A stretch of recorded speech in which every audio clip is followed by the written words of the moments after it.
Good morning, friends. Now, this is the lecture number 2 for Unit 1. Now, Unit 1 is the electrical power system transmission line parameter. Now, transmission line parameter, specially refer the book V.K. Mehta for the electrical power system or principle of power system, and also refer the book Nagrath and Kothari and J.B. Gupta is best book for the simple concept. Now, unit number 1, transmission line parameter.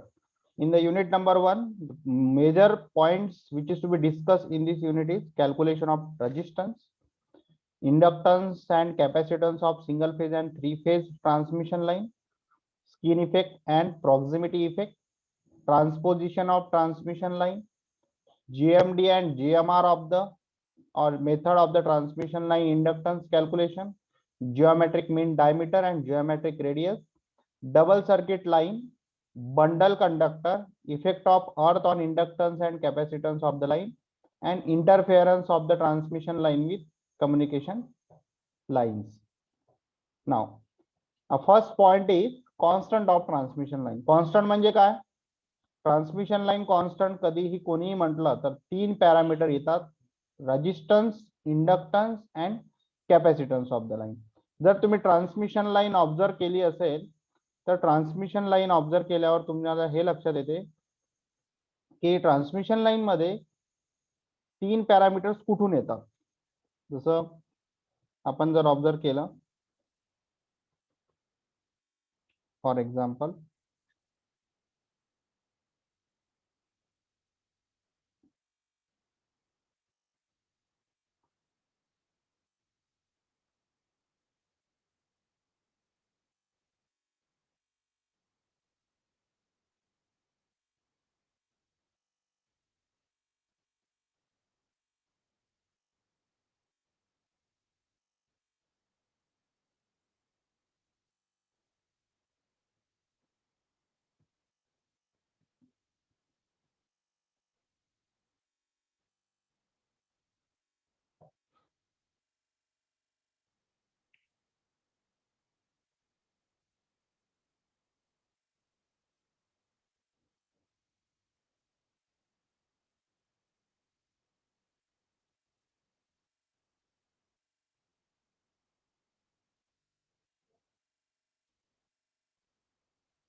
He suppose आपण transmission line एक images तुम्हाला दिसत आहे, त्यामध्ये suppose आपण transmission line consider केली तर इथे जे कंडक्टर यूज होत आहेत दोन टावरच्या मध्ये, त्या कंडक्टरला स्वतःचं फिजिकल पॅरामीटर्स म्हणजे त्याची स्वतःची प्रॉपर्टी आहे by nature to oppose the current, to flow of the current. प्रत्येक कंडक्टरची एबिलिटी असते the opposition to the flow of current. सगळ्यात कमी रेजिस्टन्स असते गोल्ड कंडक्टरचं, गोल्ड मटेरियलचं. तर त्यानंतर जे कन्व्हिनियंट आहे आपल्याला यूज करण्यासाठी ते कुठले कुठले आहे जे आपण यूज करू शकतो लाईनला, copper conductor and aluminium conductor are normally used. तर प्रत्येक लाईनच्या मध्ये हे कंडक्टर जे दिसून राहिलेले आहे आपल्याला, ह्या कंडक्टरला काय स्वतःचं रेजिस्टन्स आहे. आणि या ट्रान्समिशन लाईनची लेंथ किती आहे, ट्रान्समिशन लाईनची जर लेंथ आपण ओव्हरऑल लेंथ जर विचार केला तर आपल्याला हे लक्षात येते की ट्रान्समिशन लाईनची लेंथ 100, 200, 300 किलोमीटर डिपेंड्स ऑन तुम्हाला कुठे त्याला यूज करायचं आहे, त्यानुसार त्याची लेंथ डिपेंड करते, बरोबर. जसं फॉर एक्झाम्पल आपण एखादी लाईनचं एक्झाम्पल घेतलं,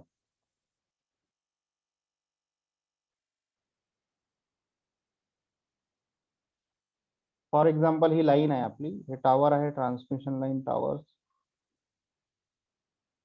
ओके, तर ही लाईन आपण जर कन्सिडर केली टावर्स मध्ये, तर या लाईनला आता स्वतःचं रेजिस्टन्स आहे, बट ही लाईन जी आहे या लाईनचं लेंथ किती आहे, ह्या line suppose for example this line is for the 200 kilometre. तर ओव्हरऑल रेजिस्टन्स सपोज मी आता या सेक्शनचं रेजिस्टन्स हे दोन टावरचे क्रॉस आर्म इकडे असेल, इकडे टावर असेल, असे मी कन्सिडर करतो. ह्या दो केबलचं रेजिस्टन्स R1, याचं सपोज टू बी R2, याचं सपोज टू बी R3, बरोबर. तर असे मी resistance suppose to be consider केले आणि हे रेजिस्टन्स मी त्याला जे म्हणतो R1, R2, R3 हे इथे तुम्हाला दिसत आहे लाईनचं equivalent circuit. Equation figure number 1 जी आहे ती काय आहे, equivalent circuit of the line, figure number 1. आणि फिगर नंबर 2 क्या आहे, लंब पॅरामीटर. आता हे रेजिस्टन्स जे आहे लाईनचं, हे लाईनचं रेजिस्टन्स R1, R2, R3 हे रेजिस्टन्स मी सपोज कन्सिडर करतो lump resistance, that is summation of R is equal to R1 plus R2 plus R3 for calculation purpose. For calculation purpose, suppose to be I am consider this resistance as a single resistance, that is R, lump resistance. आणि हा काय source, AC source म्हणजे generator तिकडून येत आहे.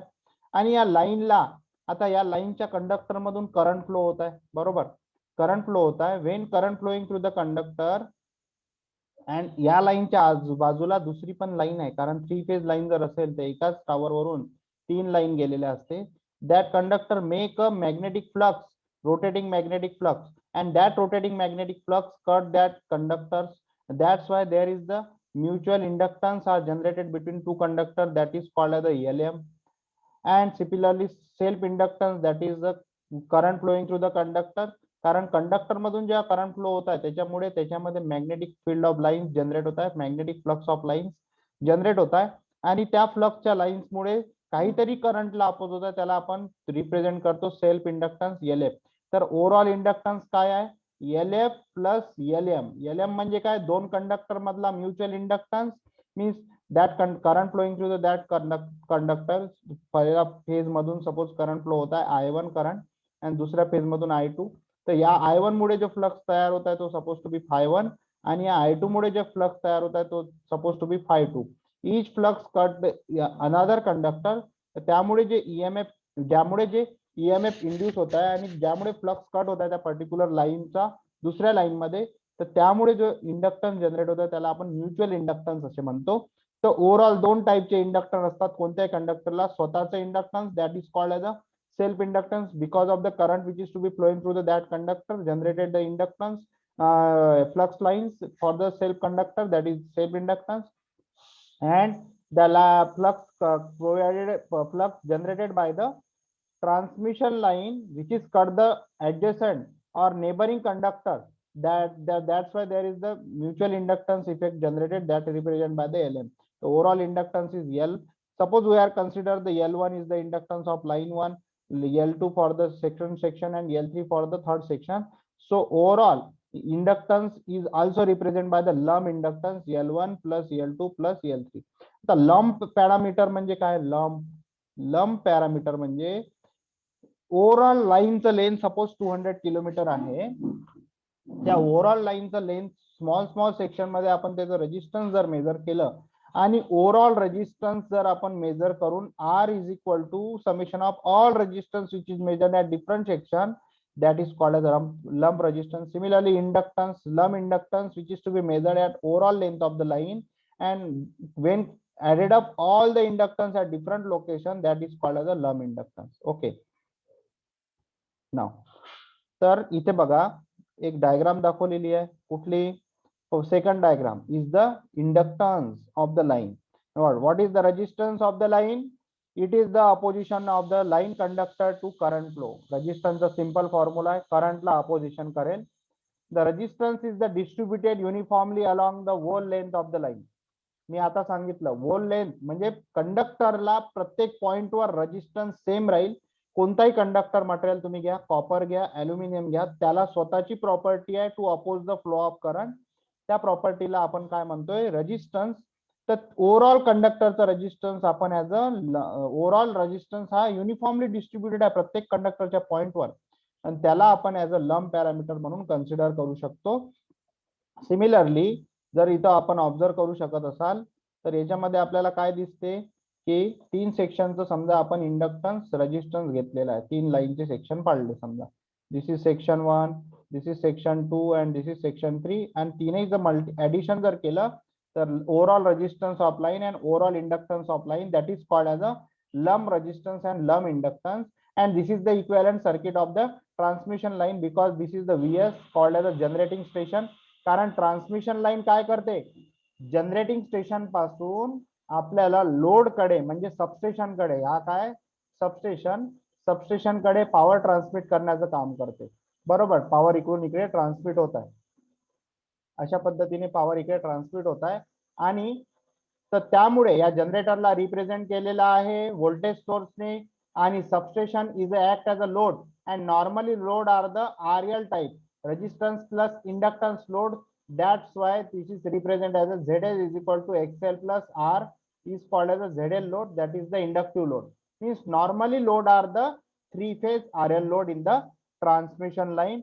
And overall या लाईनचा resistance, suppose section 1 of the line is R1 L1, section 2 चा किती आहे R1 R2 L2, आणि सेक्शन 3 चा किती आहे R3 आणि L3, असं इंडक्टन्स आणि रेजिस्टन्स आहे. तर ते आपण as a for the simplicity, for the calculation purpose, we consider it is as a overall lump resistance and lump inductance. Now figure 1 shows the however the performance of the transmission line can be analyzed conveniently if distributed resistance is considered as a lump shown in figure number 2. The lump resistance for the calculation purpose आपण inductance consider करतो. Similarly, what is the formula for the what is the inductance?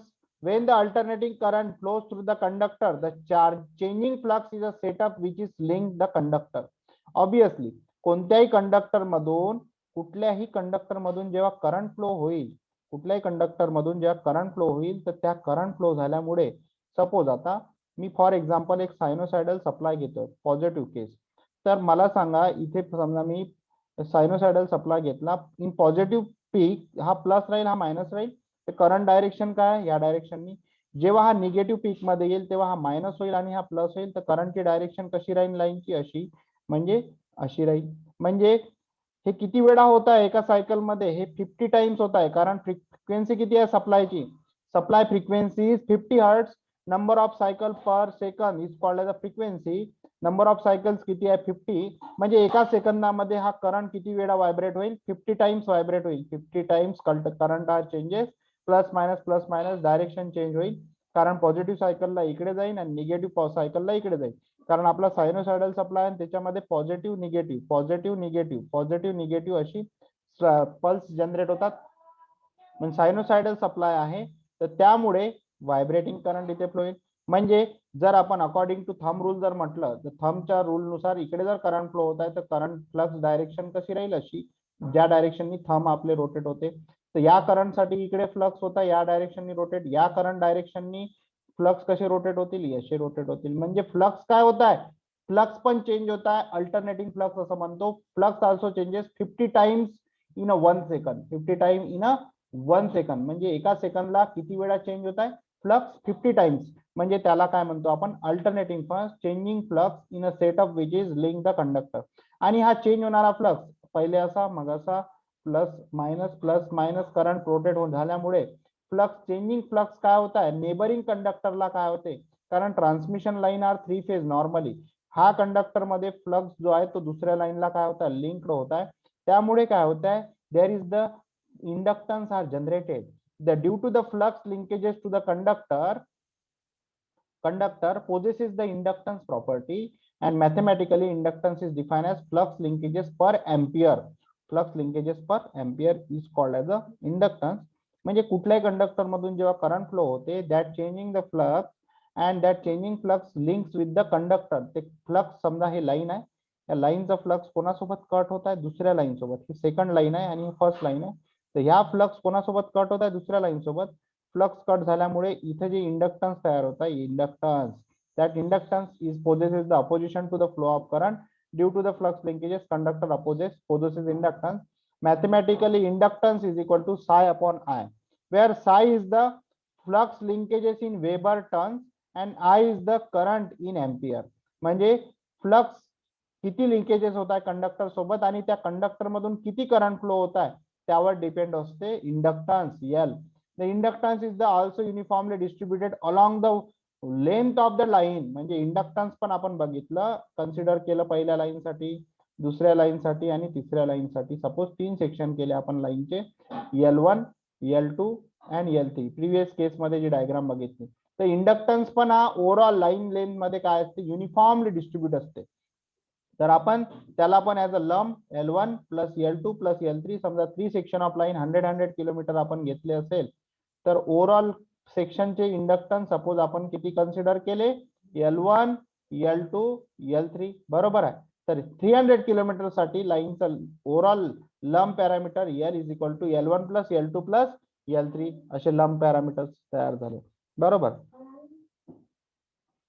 Now आता आपण capacitance बघू. We know that any two conductors separated by the insulating material constitute a capacitor. म्हणजे दोन plates. Capacitor म्हणजे काय, how to generate capacitance property. Capacitor कसा असतो, capacitor म्हणजे पॉझिटिव्ह प्लेट आणि निगेटिव्ह प्लेट, आणि त्या दोघांच्या मध्ये काय असते, त्या दोन प्लेटच्या मध्ये काय आहे, dielectric medium is called as a dielectric medium, and such a type of structure, positive potential, negative potential in between that two plate possesses the nature called as a capacitance. Now know that two conductors separated by the insulating material constitute a capacitance, as any two conductor of the overhead transmission line are separated by the air which act as the insulation. Therefore capacitor exists between the two overhead transmission line, and the capacitance between the conductor is the charge per unit potential. What is the formula for capacitance? Q upon volt. Q means काय, charges per unit volt, charge per unit potential difference, that is charge per unit potential difference. Unit is farad, and what is the unit of the inductance, in Henry. Now how to possesses capacitance in the transmission line. कसं तयार होते transmission line मध्ये capacitance. जसं आता बघा हे example घेतलेलं आहे, फिगर नंबर बघा तुम्ही. हे फिगर मध्ये तुम्हाला काय लक्षात येते, या फिगर मध्ये आपल्याला हे लक्षात येऊन राहिलेलं आहे की, जस्ट वेट, की फिगर नंबर 1 मध्ये बघा, तर दोन कंडक्टर आहे ट्रान्समिशन लाईनचे. दोन कंडक्टर कसे, जसं आता हा ट्रान्समिशन लाईन टावर आहे, इथे एक आर्म आहे, इथे दुसरा आर्म आहे, बरोबर. मी एक एक्झाम्पल कन्सिडर करण्यासाठी डायग्राम ड्रॉ करतोय रफली. हा ट्रान्समिशन टावर आहे आणि हा दुसरा टावर आहे त्याच्या समोर आहे, बरोबर. या दोघांमध्ये डिस्टन्स, हा एक कंडक्टर झाला आणि हा एक कंडक्टर झाला, बरोबर. पण या दोन कंडक्टरच्या मध्ये काय आहे, एअर. जेव्हा हा कंडक्टर पॉझिटिव्ह असतो तेव्हा हा निगेटिव्ह असतो. आता सायनोसायडल सप्लाय ज्याला समजला त्याला माहित आहे, पहिला फेज, हा दुसरा फेज आणि हा तिसरा फेज. जेव्हा एक कंडक्टरचं मॅग्नेट्यूड एका फेजचं पॉझिटिव्ह असते, तर रिमेनिंग 2चं काय, निगेटिव्ह असते किंवा 0 असते. म्हणजे एकच phase at a time work करतो. 50 हर्ट्ज फ्रिक्वेन्सी असते, तर 50 टाइम्स एका फेज मधून करंट अल्टरनेट होतो. आता हा कन्सेप्ट कोणाला समजला मला माहित नाही. जसं हा पॉझिटिव्ह प्लेट आहे आणि हा निगेटिव्ह आहे समजा कंडक्टर एका पर्टिक्युलर टाइम इव्हेंटला, तर याच्या मधात काय, दोन कंडक्टरच्या मधात एअर आहे. तर that's why distance to distance suppose consider 100 किलोमीटरला, सपोज 100 किलोमीटरच्या प्लेट्स कन्सिडर केल्या आपण. Conductor is act as a plate, this is positive and this is negative. तर capacitance is exists between the two conductors, and then charging current is flowing through the line. that line मधून current flow होते, additional current, that current is called as a charging current. that charging current are act as a charging current for the charge the capacitance of the transmission line. आता बऱ्याचशा लोकांना असं वाटेल की capacitance transmission line मध्ये connect करतात, नाही.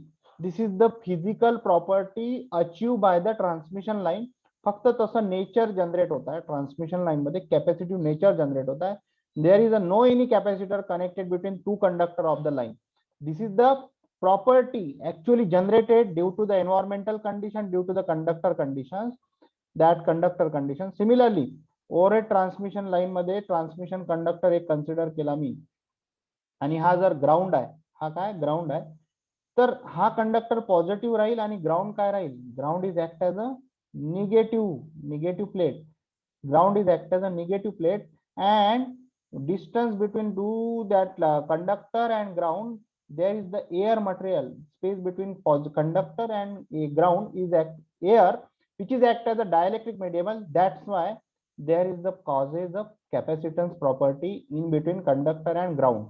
कधी तुम्ही ट्रान्समिशन लाईन आणि ग्राउंडच्या मध्ये कॅपॅसिटर अडकलेला बघितलाय का? नाही, नसतो. बट ती प्रॉपर्टी त्याला येते आणि ती प्रॉपर्टी त्याला आल्यामुळे एक ऍडिशनल करंट सिस्टीम मधून लाईन मधून फ्लो होते.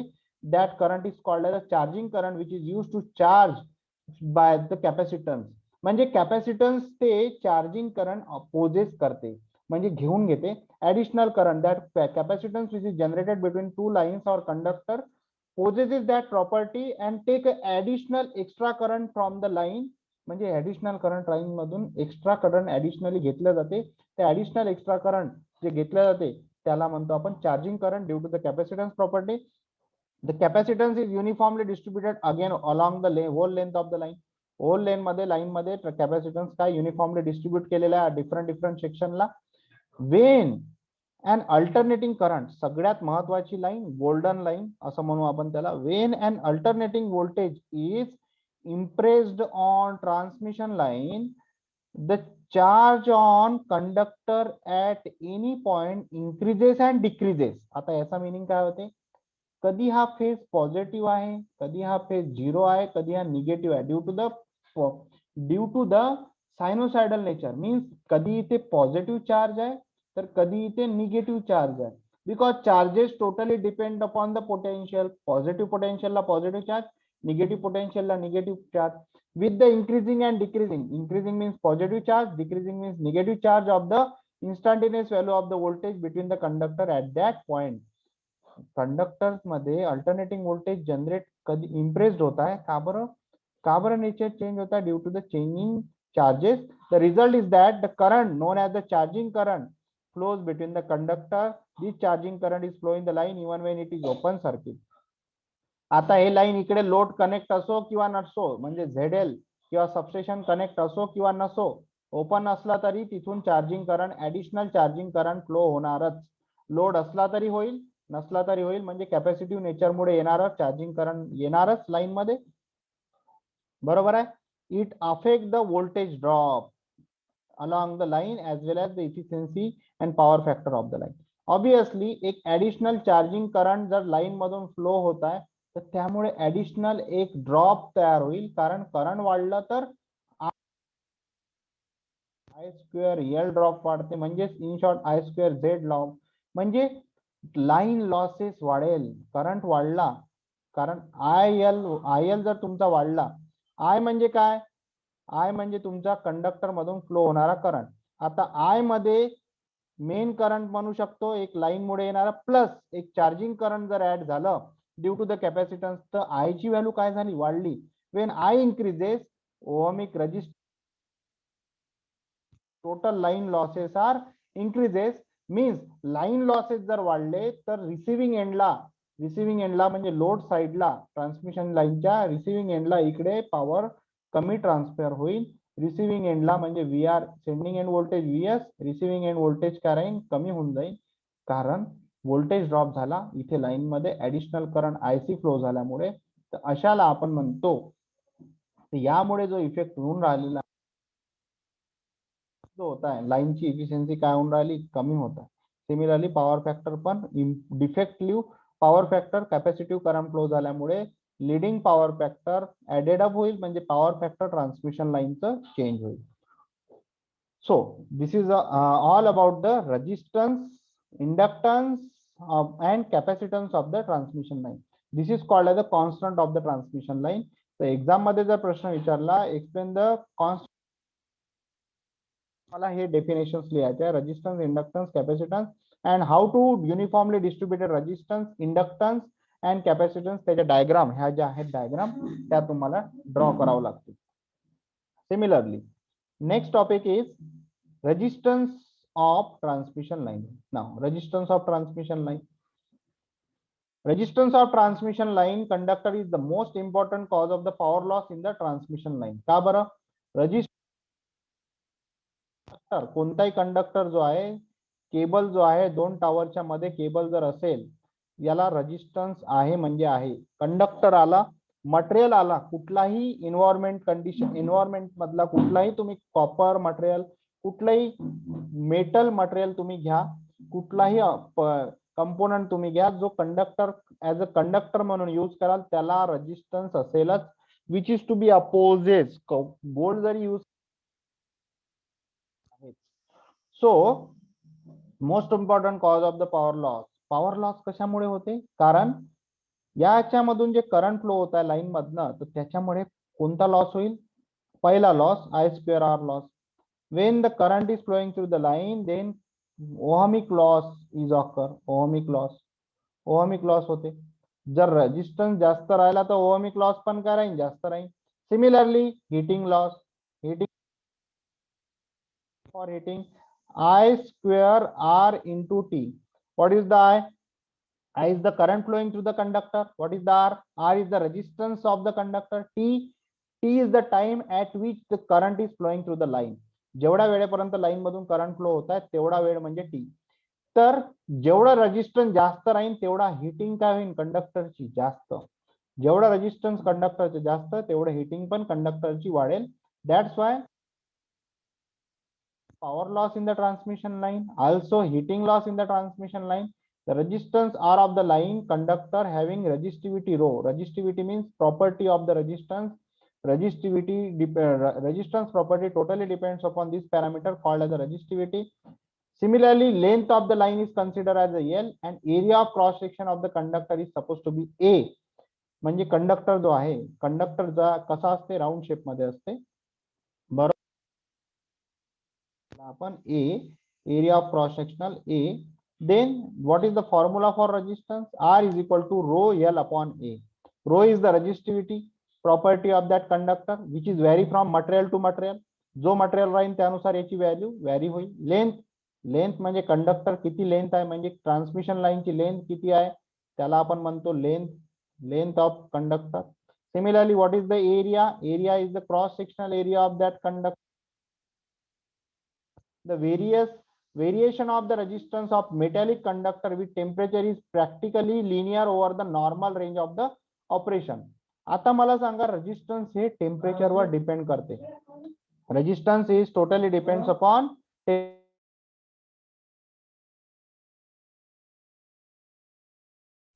resistance is totally depends upon temperature. आता resistance totally depends upon temperature. There are the two positive sequence resistance, positive त्याला आपण म्हणतो positive temperature coefficient and negative temperature coefficient. There are the two types of the property of the resistance which is depends on temperature. First is the positive temperature coefficient and negative temperature coefficient. What is in as a current increases, as a temperature of the increases for the conductor, temperature जर वाढलं तर त्याचा resistance पण वाढेल, त्याला म्हणतो positive temperature coefficient. आणि जर टेम्परेचर वाढत असेल कंडक्टरचं पण त्याचं रेजिस्टन्स जर कमी होत असेल, त्याची रेजिस्टिव्ह प्रॉपर्टी जर कमी होत असेल तर त्याला म्हणतो आपण negative temperature coefficient. Positive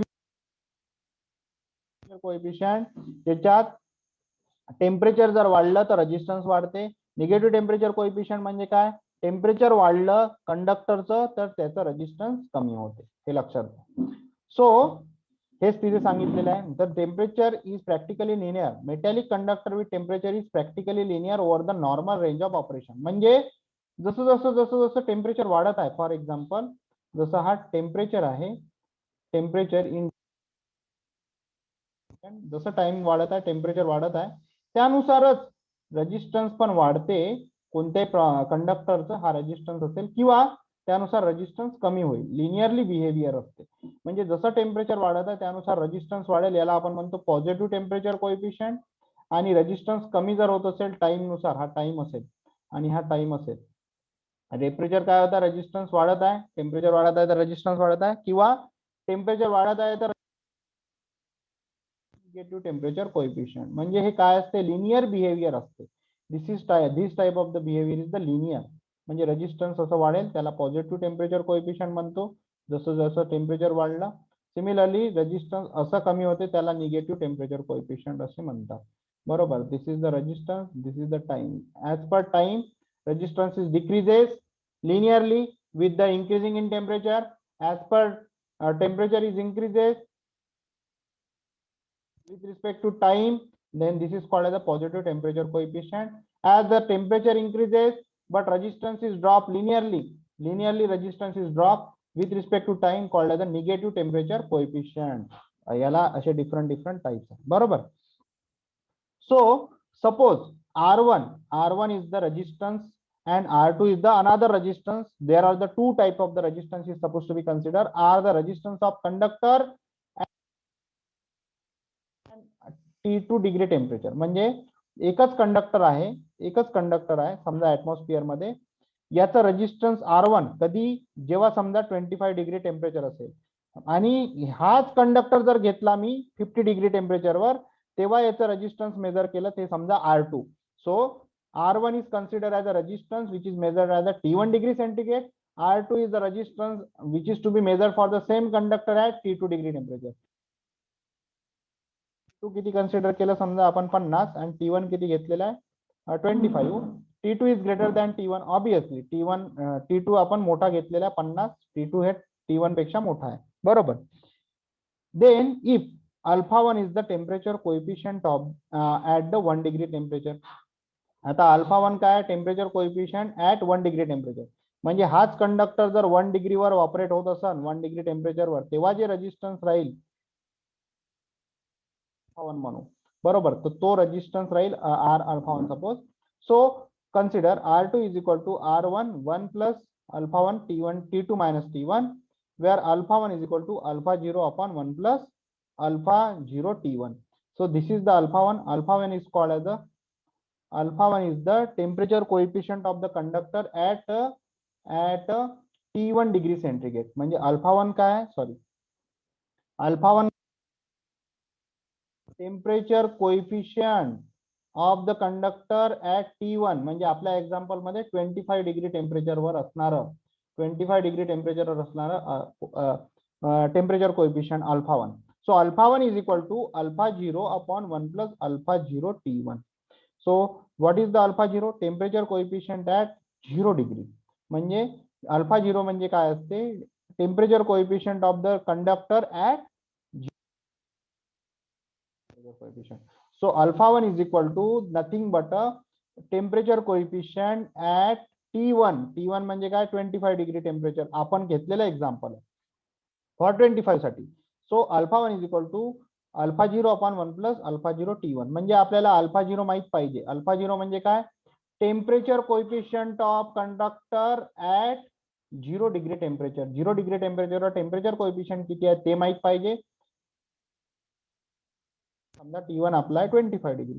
so alpha 1 आपला काय होईल, समजा आपण टेम्परेचर कोएफिशिएंट अल्फा 1 आपला आहे आणि अल्फा 0 आपल्याला माहिती आहे, T1 आपल्याला माहिती आहे. तर अल्फा 0 माहिती आहे आणि T1 आपल्याला माहिती आहे 25 डिग्री टेम्परेचर. तर आपल्याला काय भेटून जाते, अल्फा 1 भेटून जाते. सो अल्फा 1 म्हणजे काय, temperature coefficient at temperature T1. Similarly नाव आता हे दोन पॉइंट लक्षात घ्यायचे फॉर द रेजिस्टन्स, आणि इथे रेजिस्टन्सचा टॉपिक खतम होऊन जाईल. इन अ सिंगल फेज और 2 वायर डीसी लाईन. आता सिंगल फेज लाईन कशी असते, सिंगल फेज लाईन जर तुम्ही बघितली तर त्याच्यामध्ये नॉर्मली 2 वायर असतात. कोणते, फेज आणि न्यूट्रल. फेज आणि न्यूट्रल असतात, 2च वायर असतात. आणि इकडे असे समोर जातात ते, समजा हा सोर्स आहे, इकडे सोर्स म्हणजे जनरेटर आहे किंवा ट्रान्सफॉर्मर पासून येत आहे, आणि इकडे कुठं चालले ते, लोड. लोड म्हणजे ज्याला ऑपरेट करायचं आहे, समजा इथं मोटर आहे for example, single phase motor आहे, फॅन रोटेट करत आहे, ठीक आहे. तर सप्लाय करंट इकडून जाईल आणि इथून काय होते, रिटर्न येते. बरोबर. In a single phase 2 wire DC line. तर डीसी लाईन जर असली, आता डीसी लाईन असली तर हा काय राहते, पॉझिटिव्ह, आणि हा काय राहते, निगेटिव्ह. डीसी मध्ये काय असते, पॉझिटिव्ह आणि negative. The total resistance known as the loop resistance is equal to double the resistance of either conductor. Resistance काय असते, लूप रेजिस्टन्स. म्हणजे एका कंडक्टर जर तुम्ही जर काढलं, या कंडक्टरचं जर रेजिस्टन्स तुम्ही काढलं R1, तर R2 ऑटोमॅटिक भेटते. कारण एकच लाईन तुम्ही, एकाच लाईन मधून 2 कंडक्टर जात आहे, एक पॉझिटिव्ह आहे आणि एक काय निगेटिव्ह आहे. एका जर तुम्ही रेजिस्टन्स काढलं R1 काढलं आणि R2 काढलं तर तुम्हाला टोटल रेजिस्टन्स किती भेटते R1 2 इंटू R1 समजा तुम्ही R1 कॅल्क्युलेट केलं तरी दुसऱ्याचं कॅल्क्युलेट करायचं गरज resistance of either one of कोणत्याही कंडक्टरचा. Similarly, in case of the three-phase transmission line, resistance per phase is the resistance of one conductor. आता थ्री फेज लाईन जर आपण कन्सिडर केलं, तीन फेज लाईन, या लाईनचा आपण रेजिस्टन्स जर मेजर केलं, एका लाईनचा रेजिस्टन्स जर मेजर केलं, ओव्हरऑल रेजिस्टन्स सेक्शन वाईज जर केलं R1, R2 आणि R3, बरोबर. तर एका फेजचं जर कन्सिडर केलं आपण 200 ओहम असेल फॉर एक्झाम्पल, फेज 2 चं पण तेवढंच राहते, फेज 3 चं पण तेवढंच राहते. कारण फेज 3 चं पण तेवढंच का बरं राहते? रिझन एकच आहे, कारण फेज 2 चं पण तेवढं का बरं राहील? कारण एका फेज मध्ये जो कंडक्टर आपण यूज केलेला आहे, दुसऱ्या फेज मध्ये तोच कंडक्टर यूज केलाय, तिसऱ्या फेज मध्ये सेम कंडक्टर आपण यूज करतो लाईन मध्ये. पर फेज एका फेजचं जर रेजिस्टन्स तुम्ही काढलं तर रिमेनिंग दोन फेजेसचं तुम्हाला रेजिस्टन्स भेटते. तर टोटल रेजिस्टन्स जर आपण म्हटलं तर total resistance 3 into R phase 1 असं म्हणू शकतो. म्हणजे 3 इंटू फेज 1, एका फेजचं रेजिस्टन्स जरी टोटल लाईनचं काढलं तुम्ही, एका फेजचं एका लाईनचं म्हणजे आर वाय बी असे तीन फेजेस आहेत, आर फेजचं जरी काढलं तर तुम्हाला टोटल रेजिस्टन्स तीनही फेजेसचं भेटून जाईल. The resistance per phase is the resistance of one conductor and overall resistance is equal to 3 into per phase resistance. This is called as the R total. This is called as the R total resistance. So this is all about the parameter of transmission line and resistance of the transmission line. पहिले आपण बघितलं resistance and inductance, capacitance generalize form मध्ये. तर आपल्याला हे लक्षात आलं की रेजिस्टन्स, इंडक्टन्स आणि कॅपॅसिटन्स हे युनिफॉर्मली डिस्ट्रीब्युटेड असतात कोणत्याही लाईन मध्ये, आणि त्याला आपण as a lump parameter represent करतो फॉर द कन्व्हेन्शनल कॅल्क्युलेशन साठी. म्हणजे single capacitance, single resistance and single inductance आपण कन्सिडर करतो. जर ओव्हरऑल लाईनची आपण लाईनचं जर आपण मॉडेल घेतलं तर ते कसं रिप्रेझेंट होईल, जसं इथे VS एक लाईन आहे, त्याचं रेजिस्टन्स राहील ओव्हरऑल R, ओव्हरऑल इंडक्टन्स राहील ओव्हरऑल इंडक्टन्स रिप्रेझेंट होईल ऍज अ इंडक्टन्स असं, that is L, आणि capacitance represent as a C, and here it is a ZL. It is ZL, and this is called as the equivalent circuit of the transmission line with a lump parameter. Lump resistance, lump inductance, lump capacitance. Lump म्हणजे distributed capacitance, resistance, inductance. Okay. Now these are the all about the resistance, inductance, and capacitance of line. And also we have here discussed the resistance of transmission line. For any of the transmission line, resistance formula is R is equal to rho L upon A. L is the length of the line, rho is the resistivity of the conductor which is to be used, which is vary from material to material, and A is the cross section area of the conductor. And every conductor are the positive temperature coefficient or negative temperature coefficient. Means if the temperature of the conductor is increases and resistance also increases, that type of the conductor is called as a positive temperature coefficient. And suppose temperature of the conductor is decreases and that time resistance also decreases, such type of the conductor is called as a negative temperature coefficient. Okay, now in next lecture we discuss the regarding flux linkages and idea about the idea or expression of the inductance. So resistance आपल्याला syllabus मध्ये एवढंच आहे. आता main concept कुठे आहे, capacitance आणि inductance calculation of line, जे next lecture मध्ये आपण डिस्कस करणार. थँक्यू.